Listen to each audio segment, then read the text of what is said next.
ये हर महीने आता।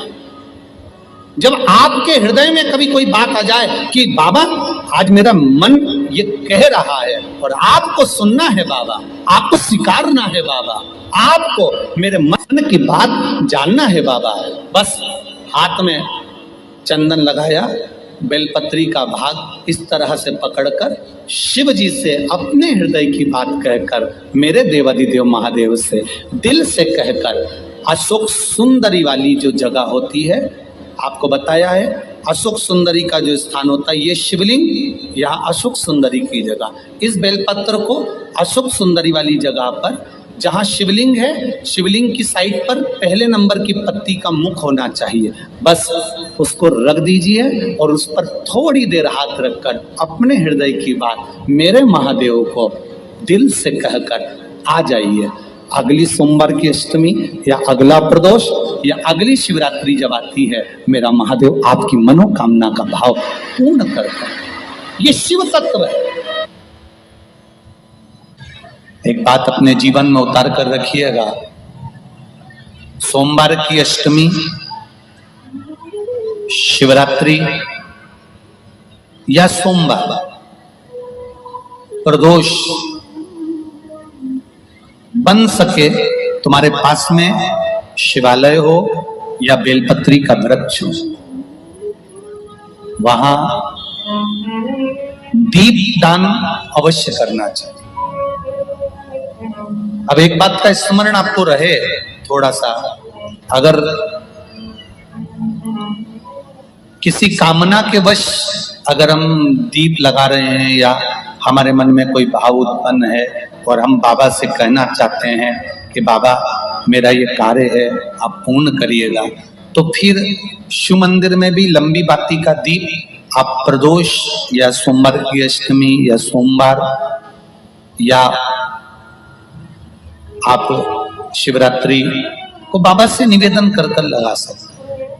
हाँ, विशेष जब कोई एक बहुत बड़ी बात हो और आपके कार्य में कहीं अटकल हो रही हो, तो एक ही दीप में दो बाती, शिव और शक्ति, लंबी बाती बनाई, शिव और शक्ति के नाम से दो बाती एक साथ एक दीप में भी लगा सकते हैं।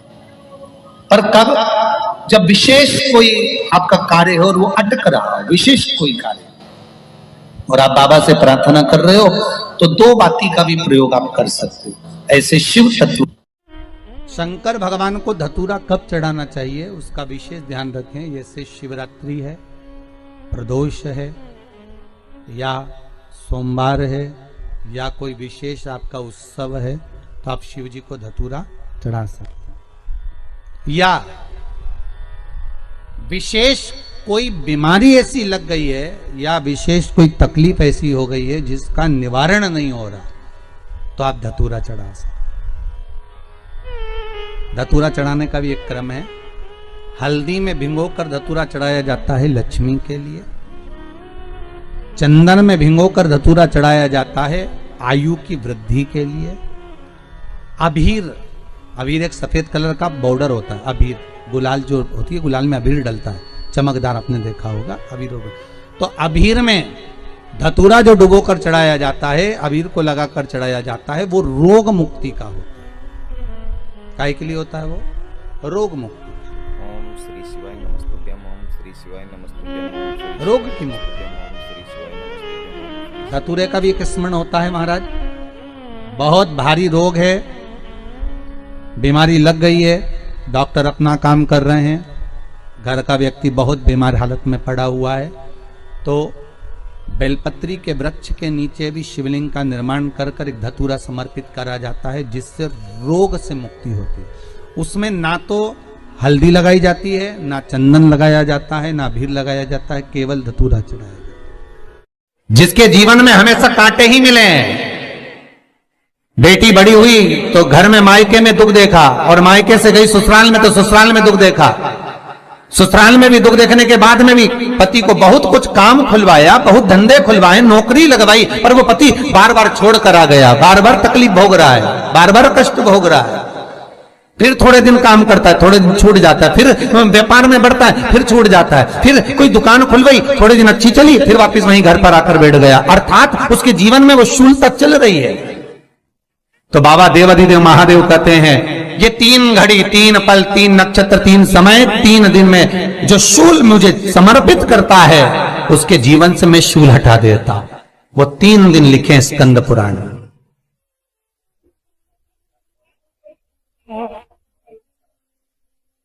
महाराज बैसाख महीने में जो प्रदोष आती है, बैसाख के महीने में बहुत ध्यान से सुनना भाई, जो अपनी जिंदगी से बहुत तंग आ गए हो, परेशान हो गए हो, कष्टमय जीवन जी रहे हो, बहुत दुखी हो गए हो, उनके लिए ये स्कंद पुराण का चरित्र फिर मिले ना मिले आप प्रेम से सुन लो भाव से।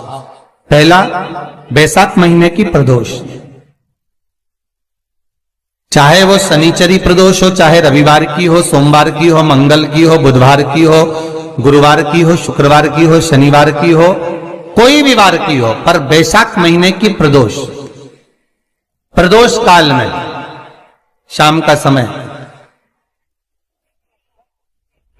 सूर्य डूब रहा हो, बस डूबा ही हो, और उस समय पर सूर्य के डूबन के तुरंत बाद बाबा को धतूरे के साथ में बेलपत्री ना चढ़ाते हुए बेलपत्री के वृक्ष के 7 कांटे बाबा के शिवलिंग पर समर्पित करे जाते हैं महाराज, अपनी जिंदगी में अड़चनों को हटाने के लिए। फिर आप जिस व्यापार में उतरे, जिस व्यवसाय में उतरे, जिस नौकरी में उतरे, आप दिल से करें, आपको तरक्की मिलेगी। आप हार नहीं सकते, नीचे नहीं आ सकते, उन्नति पर ही चढ़ेंगे। एक वैशाख मास की प्रदोष, दूसरा शिवरात्रि के दिन मध्याह्न का समय। महाराज जो बड़ी शिवरात्रि होती है माघ की, बड़ी शिवरात्रि के अंतर्गत मध्याह्न का समय, दोपहर के ठीक 12 बजे, चाहे फिर वो कोई भी दिन हो महाराज, शिवरात्रि जिस दिन पड़ रही हो,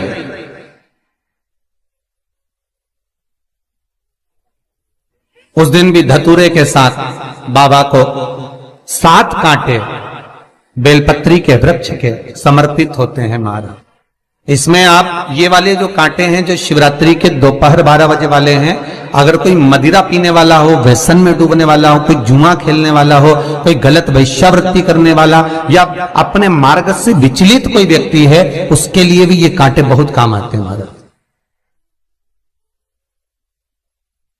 दूसरा, पार्वती तेरे द्वारा तेरे नयन अश्रु से जो प्रगटा हुआ बेल का वृक्ष है,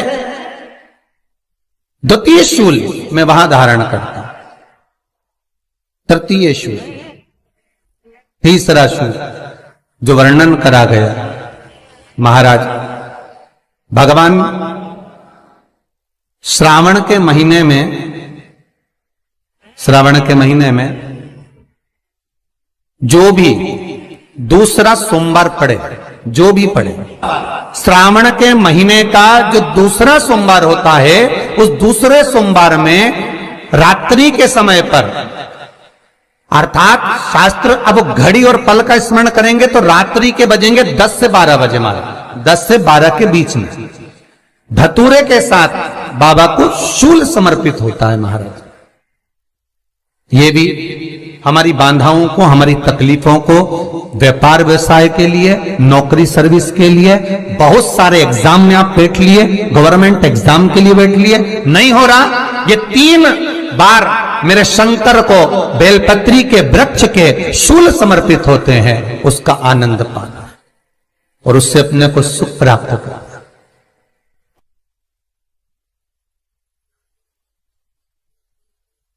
कि बाबा भोलेनाथ जी के नयन अश्रु से जो प्रकट हुआ वो रुद्राक्ष का पौधा है, माता पार्वती के नयन अश्रु से जो प्रकट हुआ वो बेलपत्री का पौधा है, और उमा और महेश,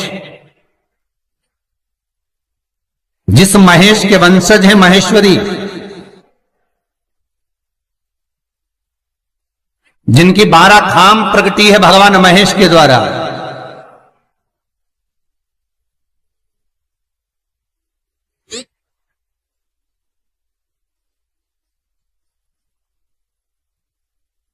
वो महेश और उमा,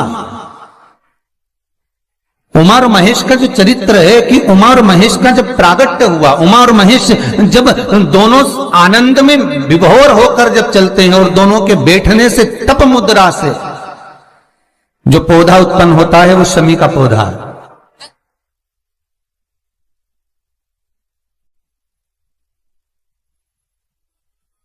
शमी का पौधा।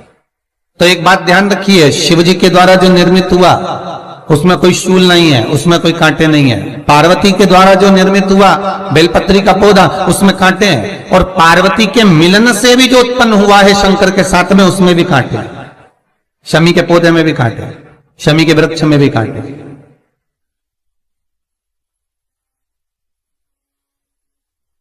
तो पार्वती जी स्कंद पुराण में प्रश्न कर रही हैं भोलेनाथ जी से कि प्रभु मुझे ये बताओ कि आपके द्वारा जो निर्मित हुआ उसमें शूलता नहीं है, पर मेरे द्वारा जो निर्मित हुआ उसमें शूल क्यों आया है, उसमें कांटा क्यों आया है? थोड़ा सा माताओं, मेरी जीजियों, आपको थोड़ा बुरा तो लगेगा इस प्रसंग को सुनकर, पर लग जाए, पर आज कथा निकली है तो सुन लो है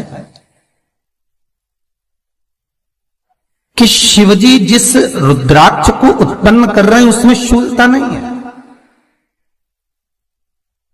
पर पार्वती जी जो संग में मिली हैं उसमें भी शूलता है, और पार्वती के द्वारा जो प्रकट हुआ बेलपत्र उसमें भी शूलता है। तो भगवान महादेव बोलते हैं, पार्वती मैं तुझे कुछ कहूं और कहने पर तुझे तेरे हृदय में कोई बात चुभे, शूल लगे तो मुझे ठीक नहीं लगेगा। नहीं नहीं नहीं, आप कहिए प्रभु, मैं सुनने के लिए तैयार हूं, आप तो बोलो कि कारण क्या है। भगवान कहते हैं, पार्वती बस अंतर इतना है, नारी का जो स्वभाव होता है, स्त्री का जो स्वभाव होता है, उसके हृदय में छोटी छोटी बात के शूल बहुत होते हैं।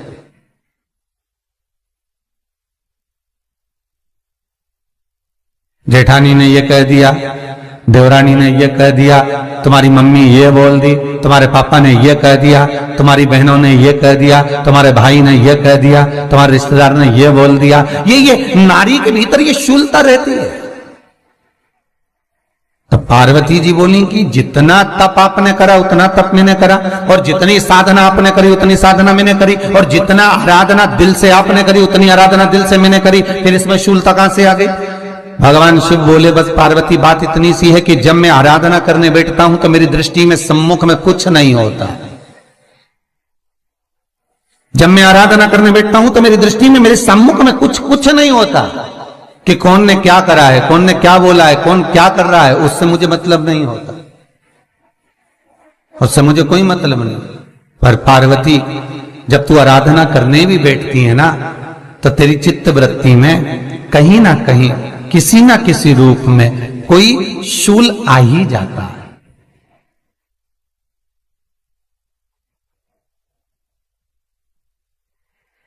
कई माताओं की आदत देखी साहब, भगवान की सेवा करने बैठी है तो भी भीतर थोड़ा सा शूलता भरी हुई है। महाराज बताओ, इतने सारे भगवान इकट्ठे कर लिए, मैंने बोला था बहू से कि वहां रख लेती है, बताओ इतने सारे यहां पर लाकर रख दिए हैं, अब इसकी सेवा करना पड़ रही है, अब ये करना पड़ रहा है। प्रसाद लेने के लिए रसोई घर में गई, भगवान का भोग लगाने के लिए, तो उसमें भी शूलता आ गई। इतने घंटों से मैं सामान ढूंढ रही, फ्रिज में मिल ही नहीं रहा, मैंने रख के गई थी, भगवान जाने कहां चले गए। भगवानों को वस्त्र पहना रही है तो शूलता है। अलमारी का ड्रॉज खोला, इसमें मैंने सामान रखा था, ना जाने भगवान का श्रृंगार कहां चले गया, कौन ने हाथ लगाया, फिर शूलता आ गई। भोजन करने बैठे तो शूलता है, कोई कार्य के लिए जा रहे हो तो शूलता है। अर्थात कहीं ना कहीं नारी के जीवन में शूलता बनी हुई है। और पार्वती, जब तुम भजन करो, तप करो, साधना करो, भक्ति करो, उसमें शूलता नहीं होना चाहिए। श्री शिवाय नमस्तुभ्यम, ओम श्री शिवाय नमस्तुभ्यम, ओम श्री शिवाय नमस्तुभ्यम, ओम श्री शिवाय नमस्तुभ्यम, ओम श्री शिवाय नमस्तुभ्यम, ओम श्री शिवाय। पार्वती जी ने कहा, भोलेनाथ तो क्या आप मुझे स्वीकार नहीं करेंगे बेलपत्री के रूप में? क्या मुझे स्वीकार नहीं करेंगे शमी पत्र के रूप में?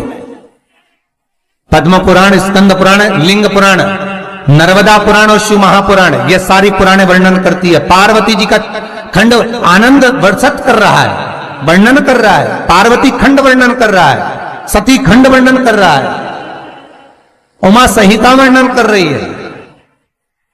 क्या आप मेरा ये बेलपत्र का स्वरूप आप धारण नहीं करेंगे? इसमें शूलता इसलिए भगवान कहते हैं नहीं नहीं, धारण तो करूंगा।